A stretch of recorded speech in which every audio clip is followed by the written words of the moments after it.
Hey, it's Brian Mudd, and this is my cheat sheet for Wednesday, August 29th.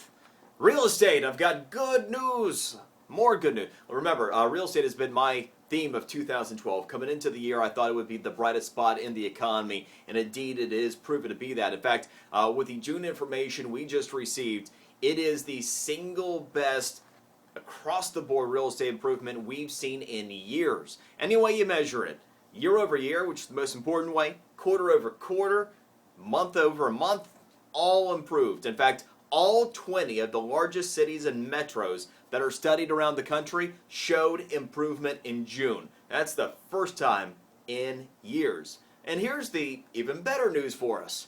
Our region, the one they track hubbed out of Miami, was the second best improver in the country. In fact, the average home in our region actually showed 4.4% price improvement over the same time last year. That's huge.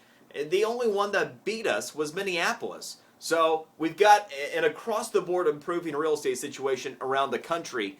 And of all of the good news out there, we're back on track, being one of the leaders in the country, improving the second most year every year, which is a reminder that things have changed quite a bit. And that includes even when you might want to go buy, which, by the way, if you're going to be in place for a long period of time, as prices continue to rise and as we're taking a look at record low affordability with mortgages, I still think that if you're going to be in place for a long period of time, you are best served if you can do so going ahead and buying your place rather than renting it. But the other thing is, when you take a look at the total value proposition now for real estate in our area, these numbers are getting out there. People are going to start hearing about it. We know that we're just as desirable as we were back during the boom times when prices were getting out of control. So expect that this information will attract even more buying interest from snowbirds, from outsiders. One more reason why I think that there is an important story to be told here with real estate, specifically in our area. Now, on the not so bright news, going to consumer confidence, but more importantly, business confidence. First, the number that you might have heard reported yesterday, the consumer confidence reading. The consumer confidence reading for last month was the worst of 2012. It was just over 60, meaning that about 60% of us are actually feeling decent about the state of our economic affairs. And that is the worst number since November of last year. But it's as not good as that information is, and that's down about 5 points from last month. The bigger concern for me is the business confidence reading. Now, this gets very little attention, but it's something that's also surveyed as part of the consumer confidence reading.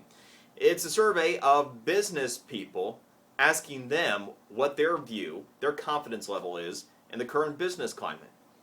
The survey said last month, you ready for this?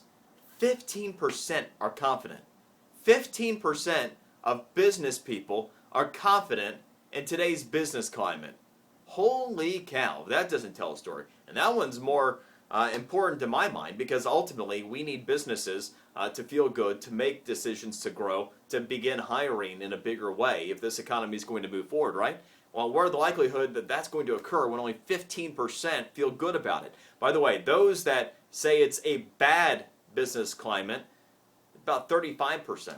So 15% say, yeah, it's a decent business climate. 35% say, no, it's a bad business climate, and you got about half the businesses that are just out there looking at what's going on. None of that lends itself to a big improvement anytime for the remainder of this year in the hiring picture.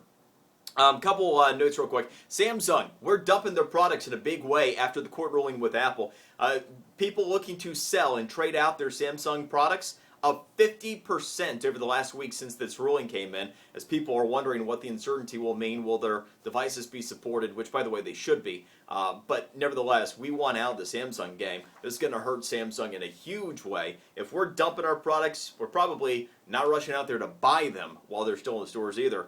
And Apple, one of their announcements that's going to come out, the iPhone 5 announcement, will actually be new technology that will allow you to stream music directly to your stereo.